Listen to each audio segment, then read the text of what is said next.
Welcome to Music Forever, a podcast by the New Horizons International Music Association. I am Irene Cohen.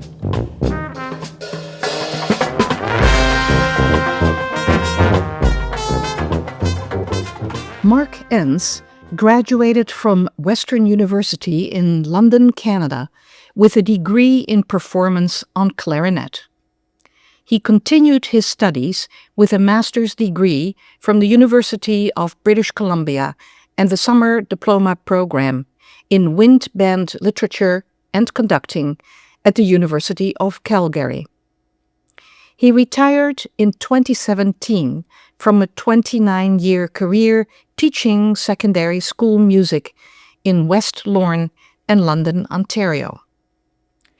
Mark joined the New Horizons program at Western University in 1999, where he conducts an advanced band, a beginning group, and a jazz band. He, along with members of the Western New Horizons program, organized the first New Horizons band camp in Canada, held at Brock University in 2012. He also helped organize and lead Western New Horizons band members in 9 European tours. He currently sits on the board of directors of the London Kiwanis Music Festival and Encore, the concert band, a group in which he also performs. Mark has conducted at many NHIMA band camps.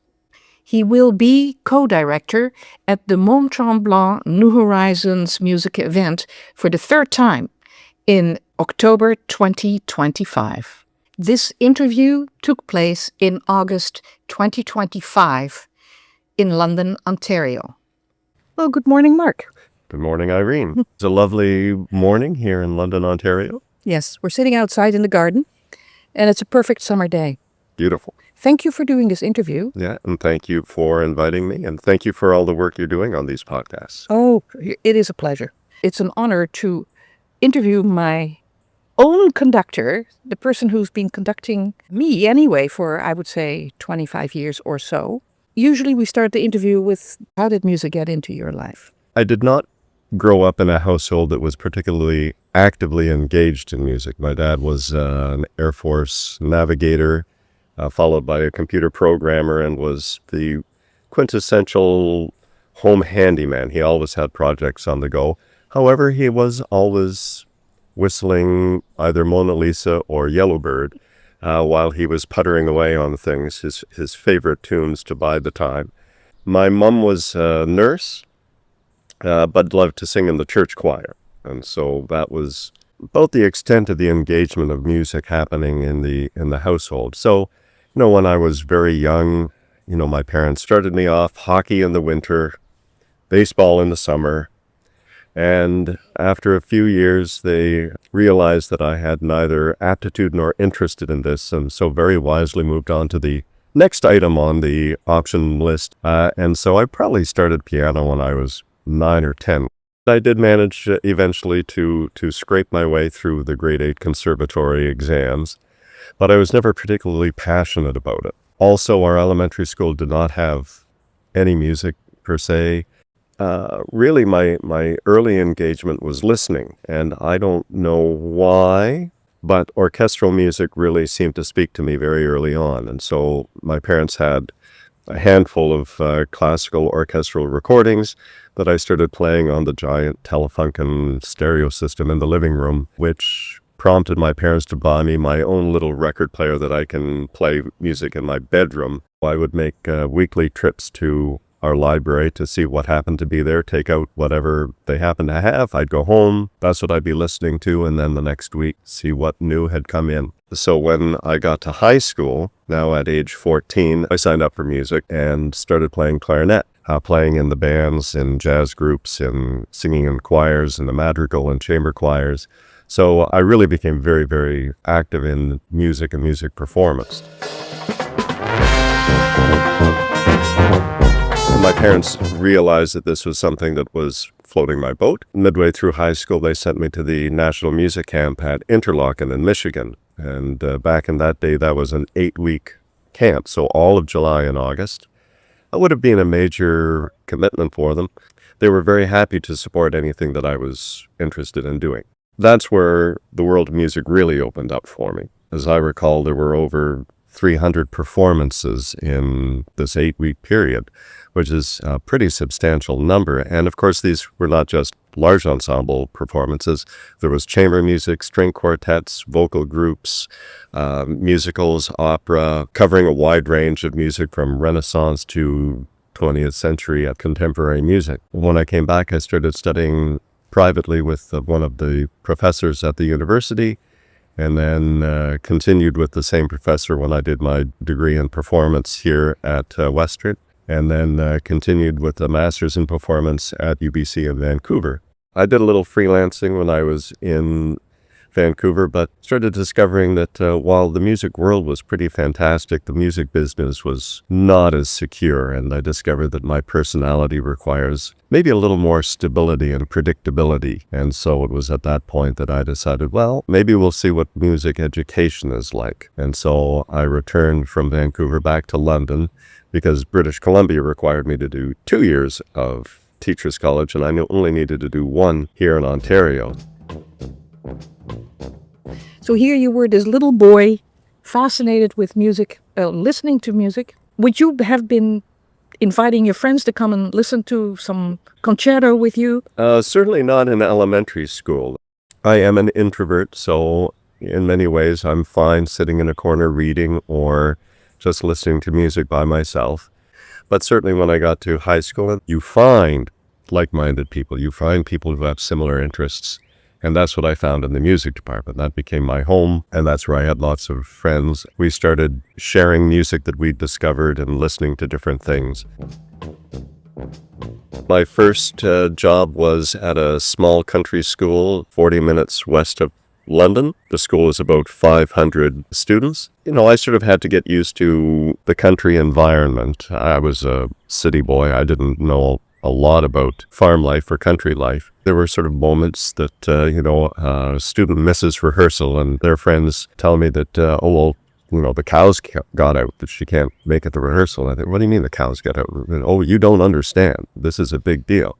And of course, then I realized, of course, these cows are all out on the highway, and, this is a really big deal. They need to get the cows back in. It was a fantastic community. I mean, the parental support and the interest was just outstanding. It was a terrific overall community. The students were fantastic. And so it really helped tip the scales toward the education really being a wonderful thing to be involved with. And so I was there for 11 years.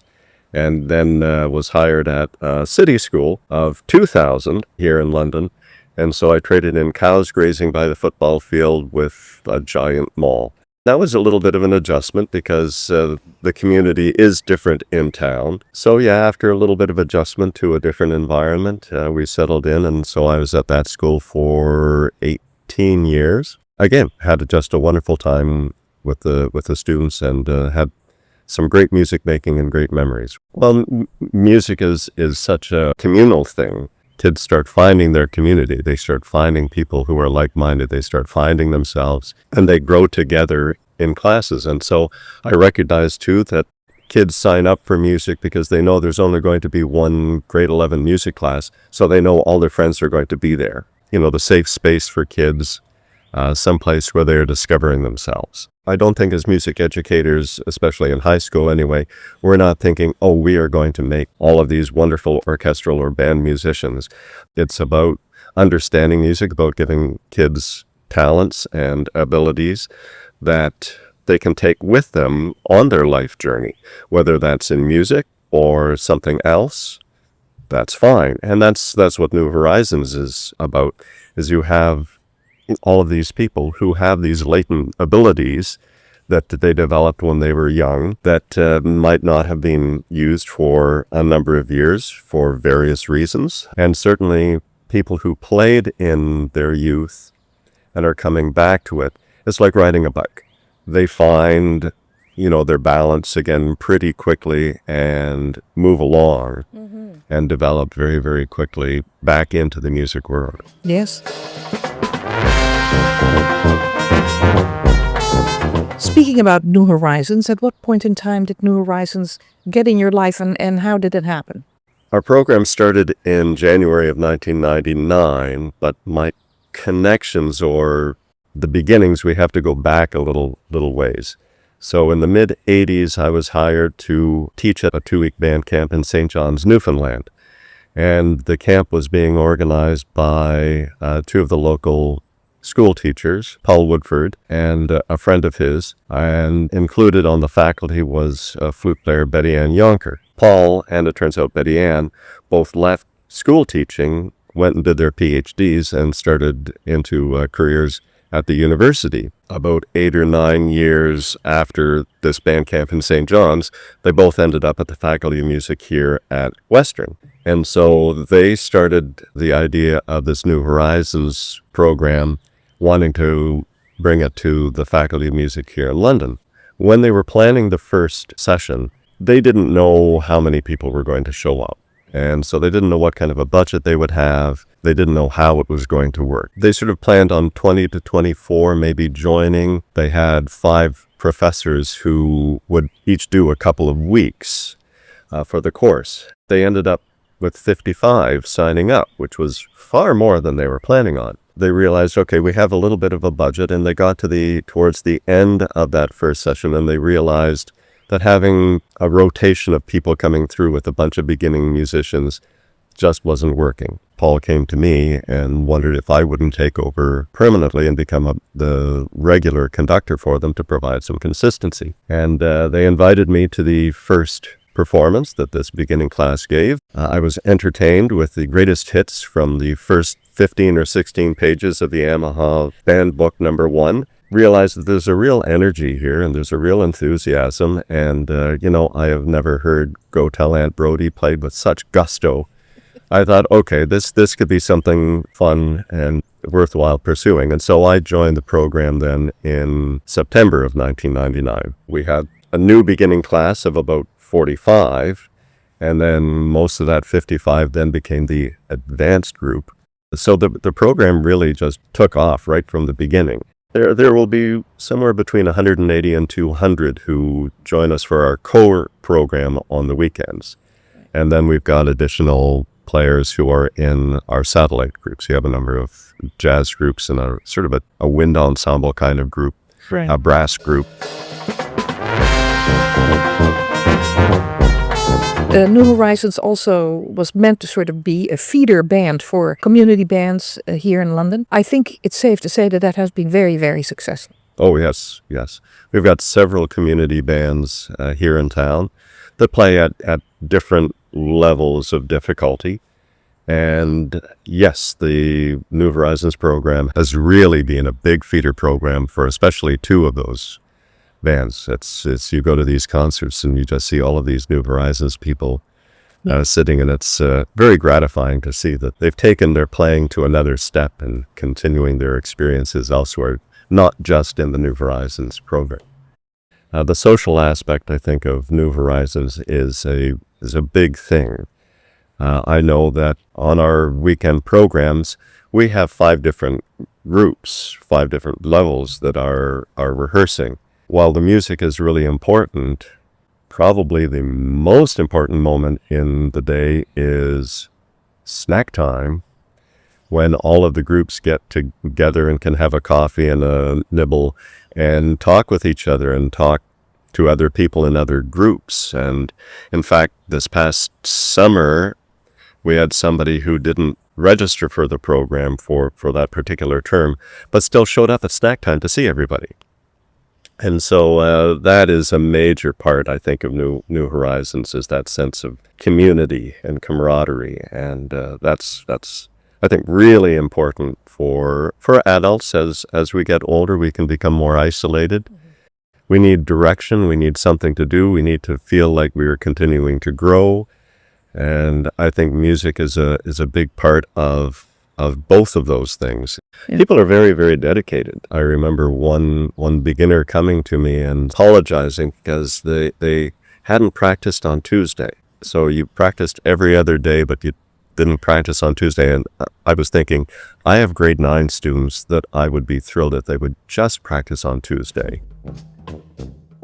Is there something unique about teaching adults? We as adults do tend to be a little more analytical about things, and sometimes that can get in the way and can sort of limit sort of the upper end. I said that people who had played before and come back to it can move along really quickly. I do see adults who start as beginners. They reach sort of a ceiling, and it's harder for us to progress beyond that. Adults are not here to get marks. They're there to have fun. They don't mind it being a little bit of work, but it has to be fun. Mm-hmm. The whole idea that your best is good enough, that you you work really hard, everything is really great when you're playing at home, you get to rehearsal and all of a sudden everything is different and nothing is working and you get really frustrated. To know that that's okay, mm-hmm. That's normal. To give adults who have always had to have the right answers, for whether it be as parents or as professionals or in your job, you've always supposed to have the right answers, to let them know that it's okay to be wrong once in a while. You're okay. It's fine to be that way here. As part of our program, and what has been unique, and you've been one of the reasons that this has been happening, are the trips that we've made to Europe. I think that the 11th trip is coming up next year in 2026. You led 9 of those. That's right. Why don't you talk a little bit about the origins of these trips, maybe a few places we've been to, but also the things that you've taken away going on these trips with this group of people? So we have a 12-week course in the fall, 12 weeks in the winter, and then 8 weeks in May, June. And at the end of each one of those terms, we have a program concert where all of the groups from the beginning group to the advanced groups perform. But it's only in-house. It's not advertised. It's only for friends and family. So it's a very user-friendly audience. Fairly early on, I decided that my group would do community concerts. I'd get them out in the public. And so we'd play at retirement homes and maybe at the local market or mall. The program was only 2.5 years old at that time, and so there were people who'd only been playing for 1.5 years, 2 years. I wanted them to know, and I still want our younger players to know, that even though they might have been playing for only a couple years and they consider their abilities to be modest, that what they do is still really special. One of the big things about music is that you want to share it with people. You have made a difference in their day, and that is one of the wonderful things about being involved with music, is the sharing and making a difference in people's lives that you perform for. At a social event a few days after one of our performances, somebody jokingly said, maybe what we should do is rent a bus and we'll play at all of these small towns in our area of Ontario that are named after big European cities. And we could get a t-shirt like you get at rock concerts made up that list all the places that you played on the back. And so you can have London in really big letters, Ontario in small letters, Paris, big letters, Ontario in small letters. And then somebody said, well, why don't we look at doing the European cities? And so a few of us put together a committee. We put an itinerary together with a local travel agent that had experience with music trips. Now we're up to almost 22 years of these band trips. I have participated, I believe, in 8 of those trips, and they were awesome. One of the highlights was that you invited my dad on stage to conduct one piece that was in Bruges in Belgium, although we are from the Netherlands, but that was close enough. Talk a little bit about why you invited a total stranger on the stage in Europe to conduct a little piece of music. Well, that was a bit of a shtick that I started on the very first trip. And so at a certain point in the concert, I would grab somebody from the audience to come up, give them a quick lesson in beat 1 goes up and down, here's the baton. I'd start the band, walk away, and let them go at it. So the very first concert we gave was at the Schönbrunn Palace in Vienna. And there was a school group that had shown up early for their entry time. So they were hanging out, and they've been in front of us for quite a while, listening to us, waiting to go in. So I grabbed one of their teachers who fully embraced the opportunity. She got into dance moves and was smiling, and the kids are running up, taking pictures of her, and she's mugging for the camera. I mean, it could not have gone better. And we got to a point too, after, getting used to this routine, we'd bring tacky Canada hats, and we'd make them wear this Canada hat while they're conducting the band. I never had anybody say no, and while some were a little stiffer than others because they tended to think that maybe they were actually making a difference, those are fun memories. So, Mark, you have been very involved with New Horizons International for many years, either as a conductor at our international camps, and then more recently, in the last 5 years or so, being a co-director, organizing these camps. Well, I think band camps are terrific for people because they're extensions of their home program. You come to a New Horizons band camp, and everybody is coming in with the same kind of mindset, same kind of background, the same kinds of experiences. It's going to be a safe environment no matter where you're at in your musical development.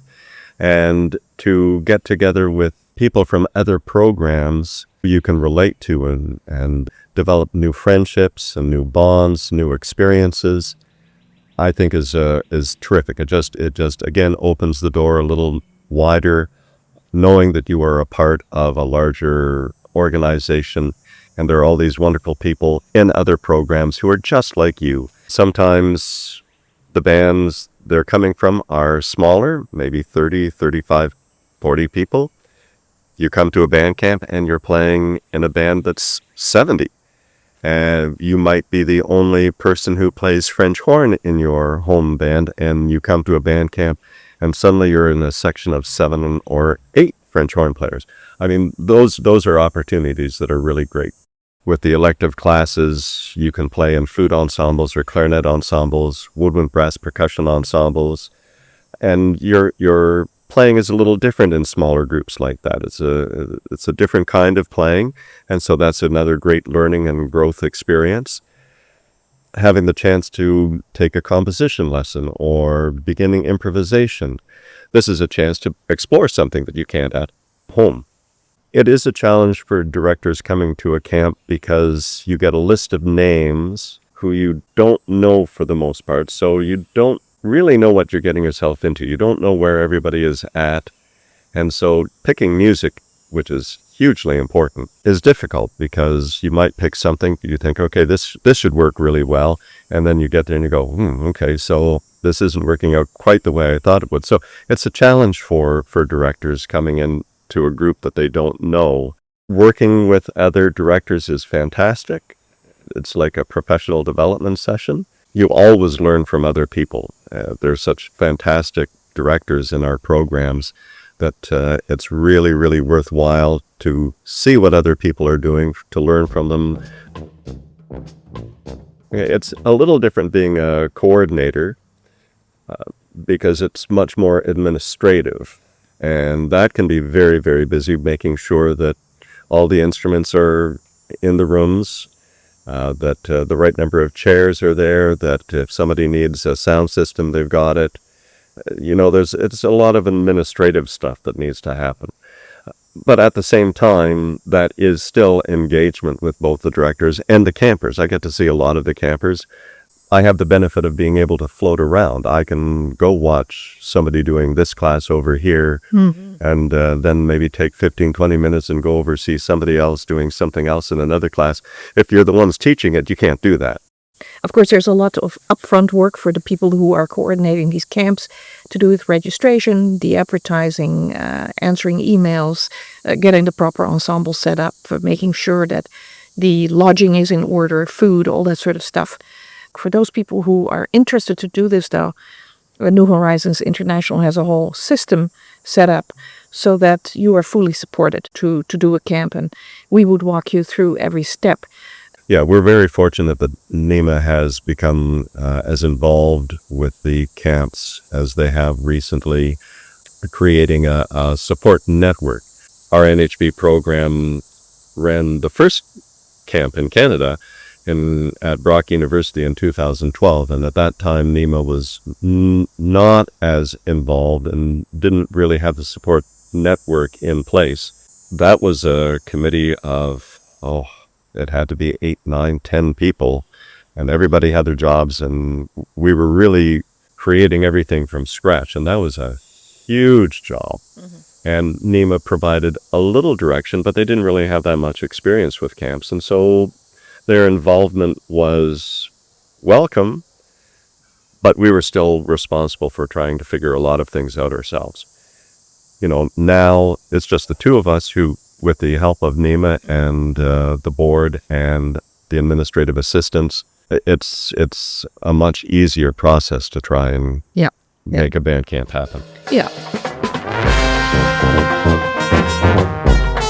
Mark, our program here in London is very different from a lot of other New Horizons programs in that we are so much connected with the local university, Western University, here in London, Ontario. Can you talk a little bit about how unique that is and what the benefits are for a large group such as ours? We're very fortunate to have the association with the university that we have, and it really defines the kind of program we've got. From the beginning, there have always been university students involved teaching instrument classes. And that is part of, I guess, the training that we can provide music education students in the system, because the mandate is that to be one of our instrument instructors, you have to be a student. So we have 3rd, 4th year students who will come in. Maybe they're there for a year, maybe they're there for a couple of years teaching these instrument classes. But once they graduate, okay, you're done with the program. You need to make room for new students so that they have those experiences. If you've got a small program and you don't have all of those people who can teach instruments, it's difficult to get new people in the program. Since 1999, we've had a beginning class, and they get instrument instruction, as does the next beginning class, as does the intermediate class. So having those students taking on those roles helps sustain the program. And so we're fortunate that from the beginning, we've had supportive deans. And so if we go back to the beginning, Jeff Stokes was willing to take us on. He was willing to take that risk. Bob Wood was the next one who came in after Jeff. His support was really important because that was a period where we were really going through growth. The next dean, Betty Ann Yonker, she was one of the profs who started the program in '99.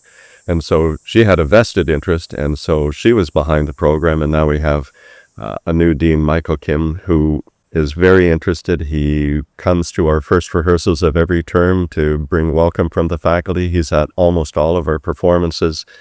So again, we have a very supportive dean who's looking out for the program and, making sure that we can continue the faculty.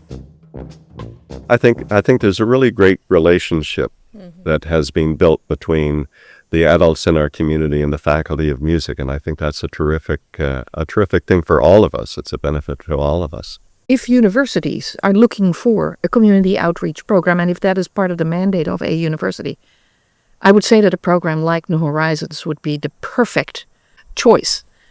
And because it does work both ways. It is not just giving a space and them teaching us. It is that reward that their faculty, their music faculty, students receive from the support that we give them. And then even when you think further, when you go into the community, go to any concert here in London, Ontario, there are a lot of people connected with the New Horizons program going to just about any concert. They are the audiences to what's happening musically in this city. Hopefully, the universities can continue to afford the work, the investment, the time, the space, because it's an example of a community outreach program for more than 25 years now that has worked extraordinarily well.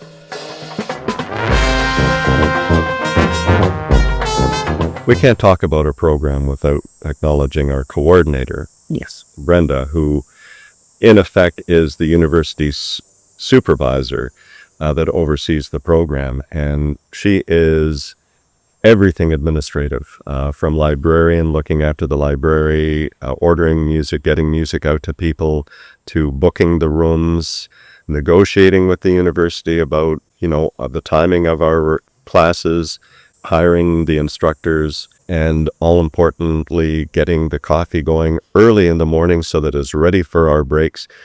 She has really taken on this role with such dedication and such passion. She's just extraordinary. Brenda, our hats off for all the work you do.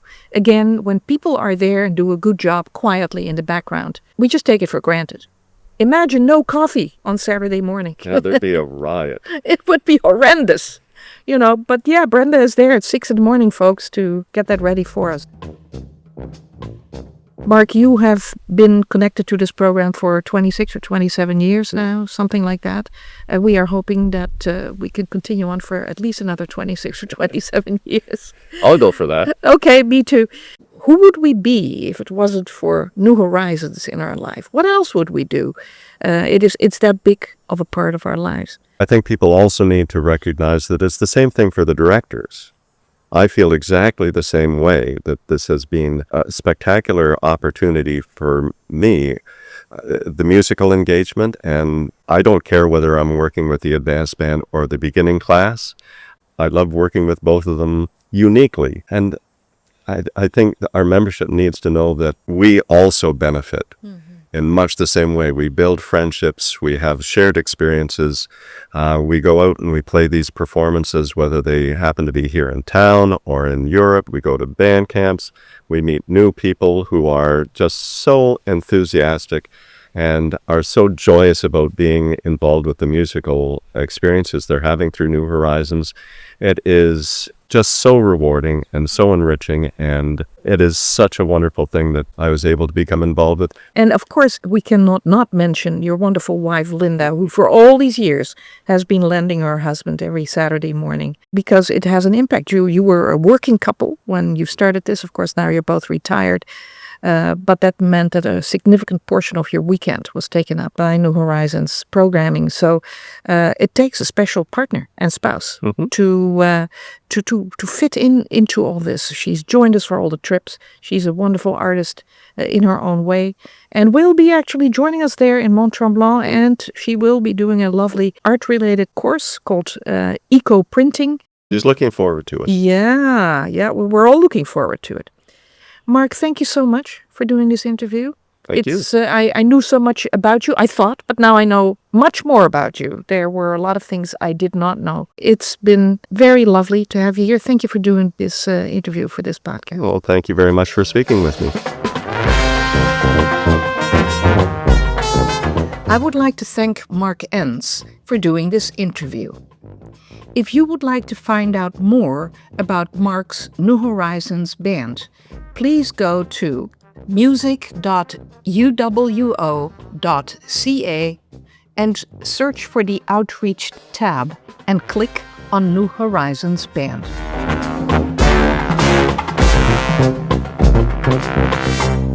Music for this podcast by Mary Riddle, Swag On. Thanks for joining us for this episode of Music Forever.